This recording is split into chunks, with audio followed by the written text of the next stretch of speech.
This is our presentation of policy development by Mollie and danni rules. The bill all starts with an idea. These ideas can come from the public, Also, the politicians, the public services, the media, and subject experts. So how do we decide on laws in this country then? Well, it starts with a written proposal for a new law. This is presented to Parliament and is called a bill. Now, there are various kinds of bill. Let me explain. There are two different types of bill: private bills and public bills. Public bills are the ones that affect most of us, i.e. the public. So let's concentrate on those.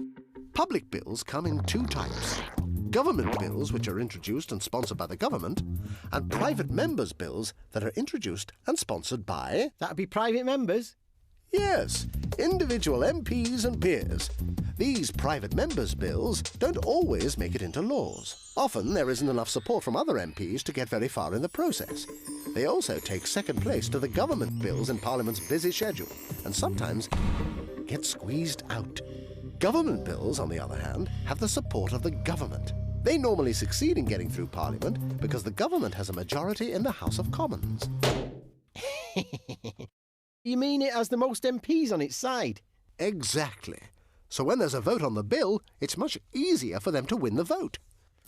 OK, say I'm the government and I've got this bill I just made up. What's the first thing that happens to it? Well, you're jumping ahead a bit. You've got a way to go before you can call yourself a bill. Usually the government will go through a consultation stage, where they get the opinions of lots of different people on what the law should say. No one's ever asked me anything. Who did they ask? All kinds of people. Experts in the subject, as well as ordinary people. So, if it's a law about 24-hour drinking, they'll ask pubs and clubs. But they'll also ask the police and the ambulance services, see if they think it's a good idea. Some ideas will even be studied by a select committee of MPs, what they call pre-legislative scrutiny. Sometimes the government will set out its ideas for a bill in a discussion document known as a green paper. Comments they get back from this might mean they change their proposals. Then they might set out their firm proposals in another, more developed document, known as a white paper. This forms the basis of the bill that gets introduced into Parliament. OK, what next? The bill now has to begin its journey through Parliament. Bills can start their journey in either the Commons or the Lords, but let's start yours in the Commons. Either way, a bill can't become a law until it's completed a number of stages in both houses and has been agreed by them and the monarch. Most of the stages are called readings, because in the days before printing, the only way MPs could find out what was in a bill was to have it read out to them. The first reading is really just to let members know that a bill is coming up for discussion. The first really important stage of the bill is the second reading.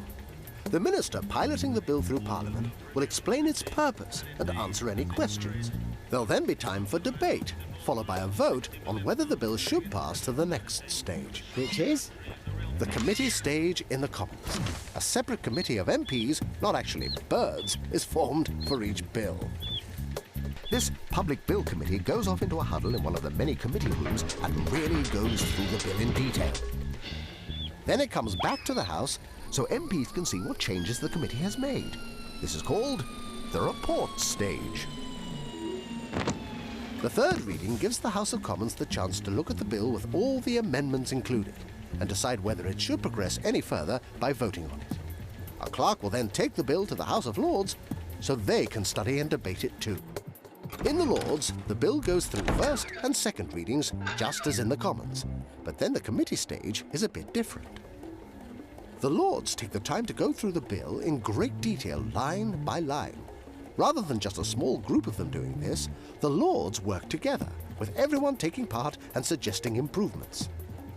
The report stage and the third reading a few days later give the Lords two more opportunities to spot any problems with the meaning or the wording of the bill. So when the Lords are happy with the bill, is that it? Almost. If the Lords have made any amendments, the bill must come back to the House of Commons so that they can see and approve any changes the Lords have made. What happens if they don't like the Lords' changes? The bill might go to and fro for a while until they're both happy with it. Ping pong, the politicians call it. When everyone's satisfied, the bill must go to the Queen to receive her approval, or royal assent. And what happens if she doesn't like it? Well, that hasn't happened since 1707. The Queen's role is to approve what Parliament has done, because Parliament represents the will of the people. So, how does a bill start? We hope you enjoyed our video.